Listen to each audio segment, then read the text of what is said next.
एक आदमी कथा में बैठा था, नास्तिक था, उसका दोस्त उसको ले आया था बस। तो एक महात्मा जी नाम महिमा गा रहे थे, तो दोस्त ने आके कहा महाराज जी ये भगवान भगवान में नहीं मानता बड़ा। महाराज जी ने कहा बेटा तू एक संत के द्वार पर आया है, संत की एक बात मानेगा? उसने कहा कुछ भी करवा लेना पर भक्ति वक्ति के बारे में मत बोलना। बोला नहीं हम नहीं बोल रहे भक्ति वक्ति, एक काम तो कर सकता है, अभी इसी समय मेरे सामने एक बार राम बोल सकता है? बोला अरे महाराज जब आपको कहा तो ये सब भगवान भगवान में मानते नहीं। अरे बेटा मेरी खुशी के लिए बोल दे एक बार, क्या किस जाएगा तेरा, मेरी खुशी के लिए एक बार राम बोल दे। तो महात्मा जी की खुशी के लिए उसने कह दिया, बोला ठीक है महात्मा जी लो आपकी खुशी के लिए बोला राम।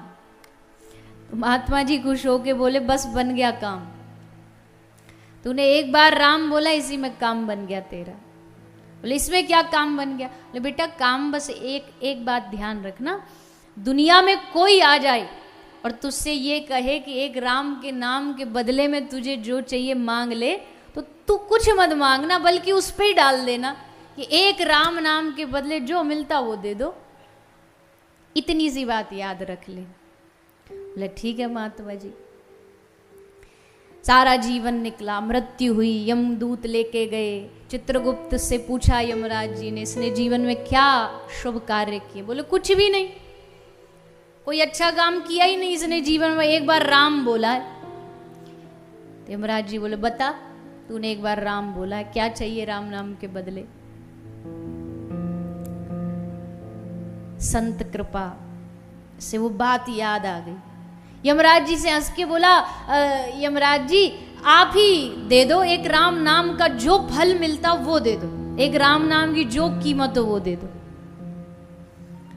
अब यमराज जी तो बेचारे अपना पोथी पत्रा घुमाए चारों तरफ कि हमने तो अपने सिलेबस में कभी पढ़ा ही नहीं ये एक राम नाम की कीमत क्या होती है, पर अगर इसको इसका फल नहीं दिया तो अन्याय कहा जाएगा, इसलिए पहले कीमत पता करो एक राम नाम की। कौन बताएगा? तो इंद्र के पास गए, इंद्र से पूछा राम नाम की कीमत। इंद्र बोला हमको क्या पता, हम तो सुख सुविधा में रहने वाले जीव, एक काम करो ब्रह्मा जी के पास चलो। तो ब्रह्मा जी के पास यमराज जी इंद्र जी उसको लेके गए, ब्रह्मा जी से पूछा, ब्रह्मा जी ने भी कहा कि हमें भी नहीं पता, एक काम करो जो राम नाम दिन रात लेता उसके पास चलो। भगवान शंकर महादेव के पास गए, प्रभु आप बताइए एक राम नाम का फल। भगवान शंकर बोले कि राम नाम लेने वाला कभी राम नाम की कीमत जानने की कोशिश नहीं करता, हमें कोई मतलब नहीं फल क्या मिलता न मिलता है, हमें पता ही नहीं, हमने जाना ही नहीं कभी। तो एक काम करो जिसका नाम है उसी के पास चलो। तो राम जी के पास आए शंकर जी, ब्रह्मा जी, यमराज जी, और पूछा राम जी से क्या है राम नाम की एक कीमत।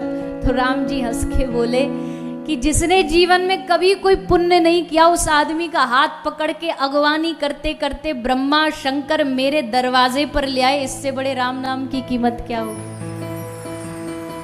एक राम नाम लिया और देख मेरे सामने खड़ा है तू। ये राम नाम की शक्ति है, ये भगवान के नाम की शक्ति है। एक कथा आती है वृत्तासुर की, ये चरित्र बहुत प्यारा। वृत्तासुर जो है तो दैत्य, पर भगवान ने उसको छूट दी। छूट क्या दी? भगवान ने कहा वरम ब्रूहि, वर मांगो। तो वृत्तासुर ने बड़ी सुंदर बात मांगी है, अहम हरे तव पादैक मूलम दासानुदासो भवितास्मि भूया मनः स्मरेता सुपतेर गुणास्ते गृणीत वाक् कर्म करोतु कामा। कोई तो भगवान को मांगता है, पर वृत्तासुर क्या मांग रहा है? दासानुदासो भवितास्मि भूया। प्रभु मुझे आप नहीं चाहिए, मुझे आपका भक्त भी नहीं बनना, तो तुझे क्या बनना है? बोले प्रभु मुझे अपने दासों का दास बना दो, भक्तों का भक्त बना दो। इस दुनिया में नैया उसी की पार हुई है जिसने भक्तों की शरण ग्रहण करी। अपने आप के बल पर जोर लगा के जो भगवान को पाना चाहता ना, वो नहीं पा सकता। इसके लिए आपको किसी संत महापुरुष की शरण ग्रहण करनी पड़ती है। किसी भक्त के चरण पकड़ लो, किसी भक्त की शरणागति ग्रहण कर लो, वो अपने आप पकड़ करके भगवान तक ले जाएगा। किसी सदगुरु की शरणागति ग्रहण कर लो। एक बहुत सुंदर दृष्टांत दिया किसी ने कि एक नई बहू जिसकी नई नई शादी हुई है, वो गई भगवान के दर्शन करने के लिए भगवान के मंदिर में, और जैसे भगवान के मंदिर में जाती है तो उसे भगवान का दर्शन नहीं हो रहा। क्यों नहीं हो रहा? क्योंकि उसके और भगवान के बीच में दो पर्दे हैं। एक पर्दा भगवान के आगे जो पुजारी जी लगाते हैं, और पुराने के समय में घूंघट की प्रथा थी, तो एक पर्दा उसकी आंखों के सामने साड़ी का पर्दा है। दो पर्दे, भगवान का कैसे दर्शन हो? अब जो भगवान वाला पर्दा है वो तो भगवान ही अपनी कृपा से खुलवाएंगे। तो पुजारी जी ने पर्दा खोल दिया, पर एक पर्दा अभी भी उसके मुंह के सामने लगा हुआ है। उस पर्दे को कैसे हटाए? घूंघट कैसे हटाए? खुद हटा नहीं सकती। क्यों नहीं हटा सकती? बोले उसके हाथों में मेहंदी लगी है। तो उसकी जो खुद का आंखों का पर्दा वो कौन हटाएगा? तो बोले ऐसे देखती है, इधर देखती है, उधर देखती है। नहीं नहीं, विवाह हुआ, किसी से कह तो सकती नहीं, पर पति पास में खड़ा था तो उसने ऐसे इशारा किया तो पति समझ गया। उसने पकड़ के उसका घूंघट उठा दिया, और जैसे घूंघट उठा उधर से पर्दा पुजारी जी ने हटाया और इधर से पर्दा इसने अपने हाथ, पति ने हाथों से हटाया। दोनों पर्दे हटे तो सामने मुस्कुराते हुए ठाकुर जी दर्शन हुए। अब इसका मतलब क्या है? हम जीव वो नई बहू हैं। एक पर्दा भगवान की ओर से है, एक पर्दा हमने लगा रखा अपनी ओर से, माया का पर्दा। भगवान वाला जो पर्दा वो तो भगवान ही अपनी कृपा से हटाएंगे, और हमारी जो आंखों पर माया का पर्दा वो कौन हटाएगा? हम तो हटा नहीं सकते। क्यों? क्योंकि हमारे हाथों में आसक्ति की मेहंदी लगी है। तो हटाएगा कौन? इधर देखा, उधर देखा, तो सबसे नजदीक कौन दिखा जो हमारे पर्दे को हटा सकता है? कौन हटाएगा? गुरुर् ब्रह्मा गुरुर्विष्णु गुरुर्देव महेश्वर गुरुर साक्षात परब्रह्म तस्मै श्री गुरवे नमः। जब इधर उधर देखा कोई नजर नहीं आया तो भगवान का ही दूसरा धरती पर स्वरूप साक्षात सदगुरुदेव दिखाई दिए, और सदगुरु ने मुस्कुरा करके हमारी आंखों के पर्दे को हटाया तो सामने श्री ठाकुर जी का दर्शन हो गया। दोनों पर्दे हटे, भगवान का दर्शन हुआ। जीवन में ये दो पर्दे, एक गुरु हटाता है और एक भगवान हटाते हैं। सन्मुख होए जीव मोहि जबहि, जन्म कोटि अघनाश हो तबहि। भगवान हटाते तभी है, शर्त है भगवान की। एक बार मेरे द्वार पर आए तो सही, एक बार आकर के। अब देखो, भगवान तो मुक्त तो तब कराएंगे ना जब कोई मुक्त होना चाहता हो। जिसने यही सोच लिया हो कि नहीं बंधन में ही मजा है, तो क्या मुक्त होगा? एक धोबी एक गधे को खच्चर पे कपड़ा लद के ले जाता था धोने के लिए, और जितनी देर कपड़ा धोता वो खच्चर को एक पेड़ से बांध देता, रस्सी से बांध देता। इतने कपड़ा धो के आता, फिर घोड़े पे लेके चल। एक दिन रस्सी लाना भूल गया, तो अब रस्सी लाना भूल गया, अब क्या करे, कैसे बांधू इसको? फिर धोबी के मन में आया, अरे आखिर है तो गधा, इसको बुद्धू बनाना कौन सी बड़ी बात है। उसने गधे को पकड़ा, पेड़ से खड़ा किया, और जैसे रोज रस्सी बांधता था ना, वैसे झूठ मूठ का इशारा किया, नाटक किया। हाथ में कुछ भी नहीं था, पर ऐसे हाथ से ऐसे बांधा, फिर ऐसे गांठ लगा दी और धोने चला गया कपड़े। सुबह से शाम तक कपड़े धो के जब वापस आया तो जहां गधे को बांध के गया था वहां से टस से मस नहीं हुआ गधा। क्यों नहीं हुआ? मैं तो बंधा हूं, मैं कैसे चला जाऊंगा? तो यही हालत हम सबकी है। गधे की हालत पे हंसी आ रही है ना, पर यही हालत हम सबकी है। जब भी कोई संत महापुरुष कहता है भाई भजन करो, भाई भजन, तो हम क्या कहते, अरे हम तो महाराज जी घर गृहस्थ में बंधे हैं।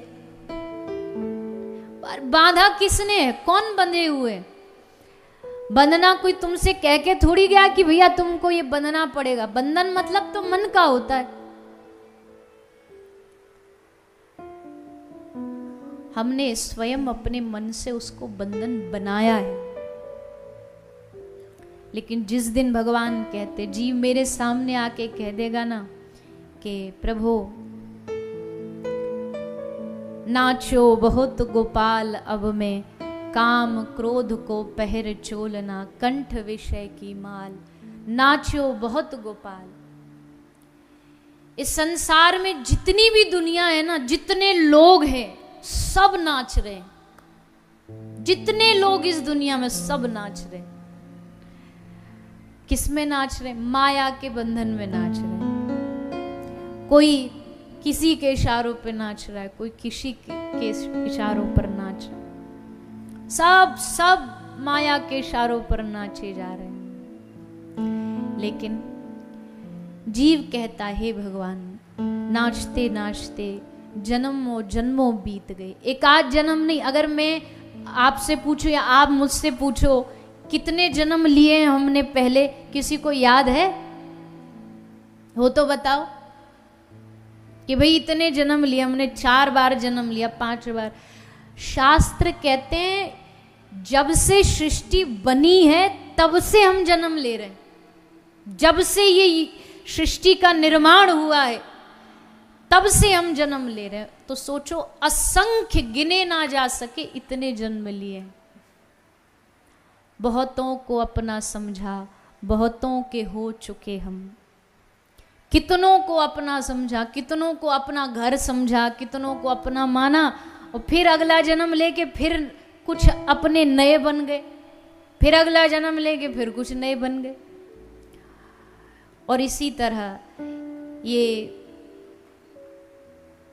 आत्मा, ये जीव संसार में भटकती है। लेकिन फिर कोई जीवन में सद्गुरु आता है, और सद्गुरु आकर के इस आत्मा को याद दिलाता है, आकर के चेतावनी दे करके याद दिलाता है कि अब इस भटकाव को रोकना है तो ठाकुर जी की शरण में चलो। उनकी शरण में जाके ही परम शांति मिलेगी, अन्यथा कहीं भी संसार में शांति तू लाख चाह ले, लाख प्रयास कर ले।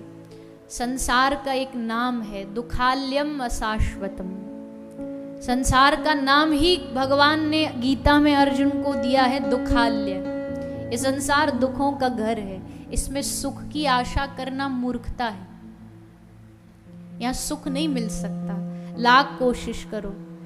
यहाँ हर कदम कदम पर दुख आएगा ही, लेकिन उस दुख में भी व्यक्ति वही, जीव वही, जो ठाकुर जी के चरणों को न भूले, चरणों का स्मरण करता रहे, भगवान के चरणों को पकड़ करके बैठा रहे।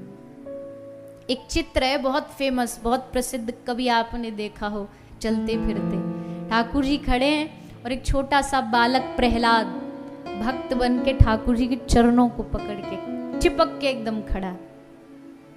और जो इस प्रकार ठाकुर जी के चरणों को पकड़ के खड़ा हो जाए ना, तो ठाकुर जी कहते मैं उसको अपने आप से कभी दूर नहीं करता। जिसको ठाकुर जी के चरणों की भक्ति मिल गई।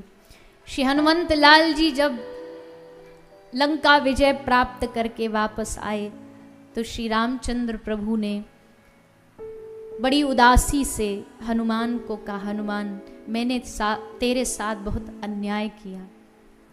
हनुमंत लाल जी ने पूछा, मेरे साथ अन्याय? कैसा अन्याय? प्रभु ने कहा कि तू मेरा परम सेवक है, तूने हर कदम पर मेरी सेवा की और इसके बदले में तुझे कुछ दे न पाया। मैंने बार बार सोचा, मैंने सोचा जब किष्किंधा जीता तो किष्किंधा अपने हनुमान को दे दूंगा, पर बीच में सुग्रीव आ गया, उसको देना पड़ गया। फिर मैंने लंका जीती, मैंने सोचा अब ये लंका हनुमान को दे दूंगा, पर बीच में विभीषण आ गया। फिर मैंने अयोध्या जीती, मैंने सोचा अयोध्या अपने हनुमान को दे दूंगा, पर बीच में मैं खुद आ गया। यानी 3 पद में तुझे देना चाहता था हनुमान, पर तीनों बार चूक गया। तो श्री हनुमंत लाल ने हाथ जोड़ करके प्रभु से कहा, प्रभु अच्छा रहा आपने नहीं दिए, मैं थोड़ा लालची हूं, 3 पद से मेरा काम नहीं चलेगा, मुझे 4 पद चाहिए। 4 पद? बोल बेटा कौन से चाहिए तुझे? अभी कहेगा तो गद्दी से उतर जाऊंगा, ये पद तुझे दे दूंगा। श्री हनुमंत लाल जी ने हंसते हुए कहा, प्रभु मुझे किष्किंधा का पद नहीं, मुझे लंका का पद नहीं, मुझे 3 नहीं 4 पद चाहिए। 2 चरण पद आपके और 2 चरण पद मेरी माता जानकी के। ये 4 चरण पद मिल गए तो दुनिया के सब पद मिल गए। ये चरण पद दे दीजिए। गोसाई तुलसीदास जी कहते, हेतु रहित अनुराग राम पद, बढ़े अनुदिन अधिकाई। भगवान कुछ देना चाहते हो तो अपने चरणों का अनुराग दे दो, चरणों की भक्ति दे दो।